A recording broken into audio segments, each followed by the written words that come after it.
변호사님, 네. 세기의 이혼으로 불리는 최태원 노소영 이혼 소송 항소심 변론기일이 얼마 전에 있었습니다. 네네네. 5월 30일이 2심 선고라고 하는데요. 네네. 많은 사람들이 좀 관심을 많이 가지는 것 같아요.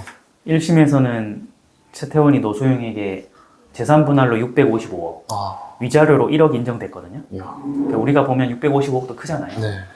근데 이게 적다고 항소를 한 거예요, 노소영 측에서. 왜냐하면 최태원이 SK 계열사 주식을 보유하고 있는데 네. 그거를 재산 분할을 받으면 조가 넘거든요. 네. 원래 1조 받아야 되는 건 655억을 받았으니 10%도 못 받은 거잖아요. 그러니까는 이게 법조계 안에서도 말이 많았고, 네. 어쨌든 이번의 쟁점은 과연 2심에서 655억보다 훨씬 10배 더 넘게 1조, 2조를 받을 수 있냐. 네. 이게 이제 역대급 재산 분할 소송이니까 와. 관심이 집중된 거죠. 약간 할리우드에서나 네, 볼 법한 액수나 네. 이런 것들입니다. 네, 근데 여기서 약간 의문점이 좀 드는데요. 왜 위자료는 1억밖에 인정하지 않았을까요? 이 재산 분할과 위자료는 금액 차이가 굉장히 큰 것 같은데 도대체 재산 분할과 위자료는 어떤 차이가 있는 건가요? 제가 아까 재산 분할은 655억인데 네. 위자료는 1억이라고 말씀드렸거든요. 네. 무려 654억이나 차이 나요. 너무 많이 나는데요. 그리고 만약에 2심에서 재산 분할을 노소영이 이겨가지고 네. 지금 현금 2조를 청구했거든요. 우와. 2심에서. 네. 근데 뭐 예를 들어 1조가 인정됐다 하면은 재산 분할은 1조인데 위자료는 1억이에요. 100배, 1000배 넘게 차이 나요. 너무 차이가 많이 심한 그러니까 이런 게 이제 왜 이러냐 이 말씀을 제가 드릴 건데요. 네. 그 재산 분할이라는 거는 말 그대로 같이 모았던 재산을 가져오는 거라 원래 내 거를 내가 가져오는 개념이거든요.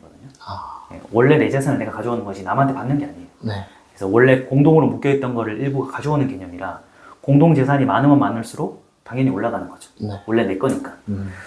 근데 위자료는 손해배상이라서 상대방이 잘못했을 때 상대방 주머니에서 돈을 빼오는 거예요. 그러니까 이거는 재산 상태하고 무관한 거예요. 얼마나 정신적 피해가 크냐에 있을 뿐이지. 근데 우리나라의 실무상 위자료는 이혼 소송에서 위자료 1억이면 거의 맥시멈이에요. 네. 그리고 다른 사건에서 위자료는 몇천만 원 단위도 힘들고 몇백만 원 단위도 많고요. 네. 그 위자료라는 게 한국에서는 금액이 크지 않거든요. 특히 부부간의 위자료를 1억으로 인정한다는 거는 네. 이 이상으로 올라가기 좀 힘들다고 보고요. 그 노소영이 위자료 청구 금액 자체가 3억이었어요. 네. 그러니까 애초에 3억밖에 청구 안 했다는 것도 이 위자료의 한계를 이제 알고 있는 거죠. 그래서 정리하면 재산 분할은 내 돈을 내가 가져오는 개념이니까 재산이 많은 부부들은 몇백억, 몇천억이 갈 수 있는 거고 네. 위자료는 우리 재산과 무관하게 남의 돈을 내가 배상받는 거기 때문에 1억이 넘기 힘들다. 이렇게 하시면 되는 거죠. 네. 이혼 관련 사건은 아무래도 좀 자세하게 살펴보기가 어렵고 혹은 뭐 언론에서 이렇게 전해 듣거나 하는 경우가 다인 것 같다 보니까 네네. 모르던 사실을 새롭게 알게 되는 부분도 많은 것 같습니다. 네네. 그럼 변호사님 말씀대로라면 이혼 소송에서 위자료가 항상 있는 거는 아닌 것 같은데 혹시 위자료가 아예 없을 수도 있나요?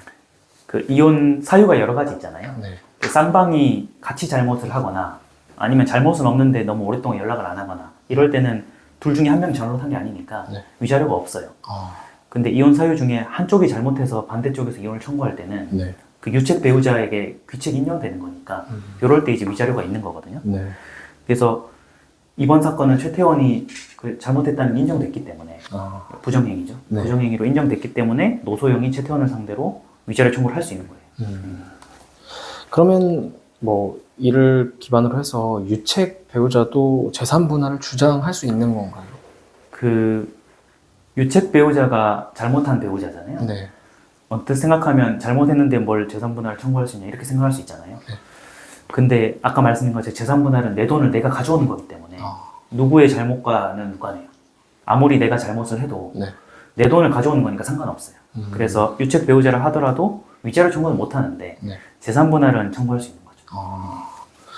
그렇다면 또 이런 생각도 좀 듭니다. 재산 분할을 아예 받을 목적으로 네네. 유책 배우자가 이혼 소송을 이렇게 먼저 제기하는 게 가능할까요? 그런 걸 물어보는 분들도 많은데요. 네. 이 재산 분할을 하려면 이혼을 해야 되거든요. 이혼을 하지 않고 재산 분할만 받을 수는 없어요. 네. 근데 우리나라에서 그 유책 배우자가 이혼 청구가 원칙적으로 불가능해요.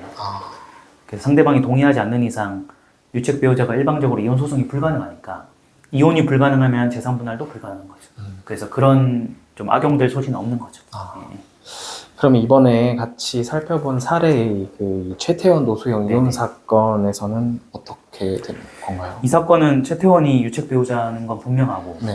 노소영이 최태원을 상대로 이혼 청구를 했으니까 당연히 이제 이혼은 인정된 거고요. 네. 그 다음에 노소영이 최태원을 상대로 돈이 더 많은 최태원을 상대로 재산분할을 청구한 거니까 전혀 문제는 없죠. 그리고 마찬가지로 이혼이라는 게 쌍방이 할 수 있거든요. 네. 그러니까 노소영이 최태원 상대로 이혼 청구를 하면 반대쪽에서 이혼 청구를 할 수 있어요. 둘 다 이혼을 원한다는 거잖아요. 네. 그러니까 그 이혼 자체에 대한 다툼이 없기 때문에 이혼은 인정된 거예요. 다만 이제 그 재산분할만 다툼이 있는데 아까도 말씀드렸지만 노소영이 1심에서 받았던 655억이 네. 왜 SK 계열사 주식은 재산분할을 인정하지 않냐라고 해서 항소한 거기 때문에 네. 원래는 주식 1조를 청구했다가 그 현금 2조로 바꿨어요. 그 제가 볼 때는 바꾼 이유가 1심 재판부가 SK 계열사 주식의 재산분할 인정하지 않은 이유가 네. 만약에 주식을 가져가면 SK그룹의 지배구조가 바뀌게 돼요. 노소영이 들어와 버리니까 주주로. 네.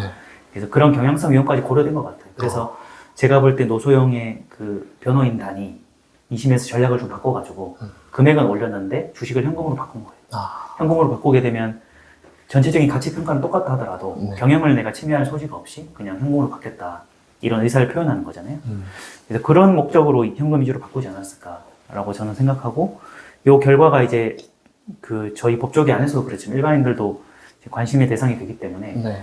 한 달 후에 결과가 나오면 저희가 다시 한번 영상으로 얘기해 보는 걸로 네, 좋습니다. 그렇게 하기로 하겠습니다.